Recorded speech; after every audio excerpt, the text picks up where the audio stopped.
घर जमाई। विकी को हमेशा किस्मत ने उसकी मेहनत से ज्यादा दिया। पैदा हुआ एक बड़े घर में, मुंह में चांदी की चम्मच लेकर, और शादी भी की एक उससे भी बड़े घर में, सोने की चम्मच मुंह में लेकर। उसे मेहनत करने का शौक नहीं था। एक शौक था, वो भी घटिया शायरी करने का। उसकी हर बात शायराना ही होती थी। जैसे कि एक दिन, दूर से देखा तो चांद पे दाग था, दूर से देखा तो चांद पे दाग था, पास से देखा साबुन का छाग था। ठोको ताली। अरे ऐसी शायरी करोगे तो ताली तो पता नहीं, कोई तुमको ही ठोक देगा। शायरी वो बिल्ली है जो किसी का भी रास्ता रोक दे, और क्या मैं किल हूं जो कोई मुझे ठोक दे। मुझे तो आपसे बात ही नहीं करनी। मैं निकला था गाड़ी लेके, लेकिन दौड़ के जा रहा हूँ। मेरी शायरी कोई नहीं सुनता, मैं घर छोड़ के जा रहा हूँ। धीरे बोलिए जी, मम्मी पापा को पता चल जाएगा तो तुमको सच में तुम्हारे मायके भेज देंगे। सस्ते साबुन से मेरी कॉलर चमकी नहीं, सच में चला जाऊंगा, मेरी बात कोई धमकी नहीं। अगर शायरी ही सुनानी है तो सुनाओ, लेकिन कोई काम धंधा भी तो करो। मेरे पिताजी के पास बहुत पैसा है, तो घर जमाई बन के खा रहे हो, और कल जा रहे हो ना अपने मायके, तो आज ही चले जाओ मेरी बला से। हमें तो अपनों ने लूटा, गैरों में कहाँ दम था हमें। अरे चुप हो जाओ, तुमको मिर्जा गालिब की कसम। अरे जाना है तो जाओ, लेकिन पहले मेरे मम्मी पापा से मिलकर जाओ, वरना वो क्या सोचेंगे। लेकिन विकी अकेले ही अपनी कार लेकर अपने मायके यानी कि अपने खुद के घर पहुंच जाता है। अरे बेटा, तू अचानक, बहू कैसी है? अरे माँ, बहू तो बिल्कुल बदल गई है, मुर्गी हाथ से निकल गई है। अरे क्या हुआ बेटा? उसकी आती नहीं है, मेरी जाती नहीं है। मैं करता हूँ शायरी, उसे भाती नहीं है। मेरे पास उसका फोन आया था बेटा, सही कह रही है वो। तुमको काम करना चाहिए, तभी तो इज्जत मिलेगी।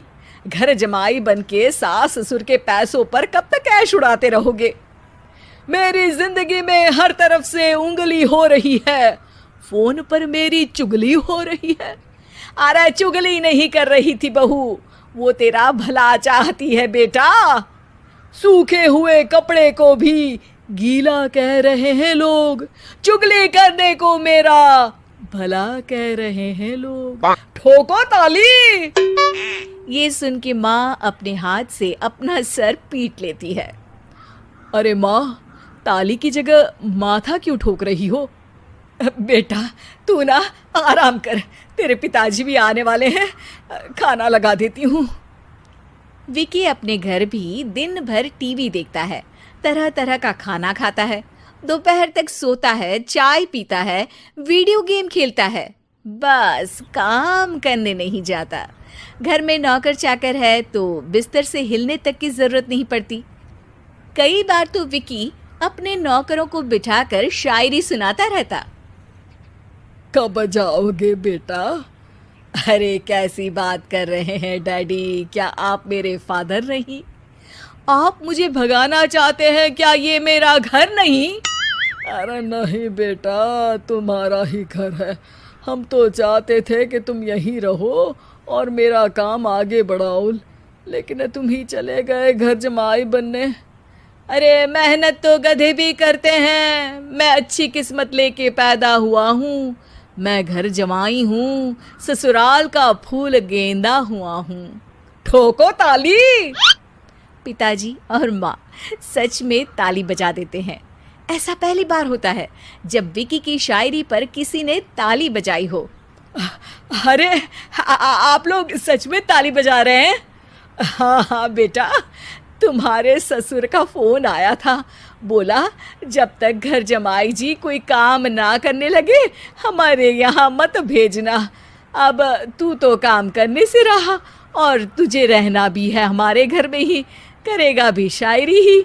और बार बार ठोको ताली बोलेगा तो आदत डाल ही लेते हैं ताली ठोकने की। विकी उसी वक्त खड़ा होता है और बहुत गुस्से में सीधे ससुराल के लिए निकल जाता है। फिर से आ गए? लेकिन सुमन को देखते ही विकी पिघल जाता है। अब सुमन, आई एम सॉरी, आज से ना मैं सिर्फ शायरी ही नहीं बल्कि काम भी करूँगा। तुम अपने ऑफिस में बात कर लेना, कोई भी मेहनत का काम कर लूँगा। मैं घर जमाई बन के रहूँगा लेकिन काम करूँगा और इज्जत से रहूँगा। मतलब सिर्फ तुम नहीं आए हो, तुम्हारे साथ तुम्हें अकल भी आ गई है। मैं अपने कारखाने का मैनेजर बनाता हूँ तुमको, कल से मेरे साथ चलना वहाँ। थैंक यू ससुर जी। थैंक यू से काम नहीं चलेगा, एक शायरी सुनानी पड़ेगी। है ज़रूर। ससुर के पास पैसा होते भी मेहनत जिसको भाई है, वही सच्चा दामाद है, वही अच्छा घर जमाई है। ठोको ताली। सब विकी की शायरी पर ताली ठोक देते हैं। शिक्षा, जब किस्मत आपको बहुत सारा दे दे तो उसकी कद्र करनी चाहिए और मेहनत करना कभी नहीं भूलना चाहिए।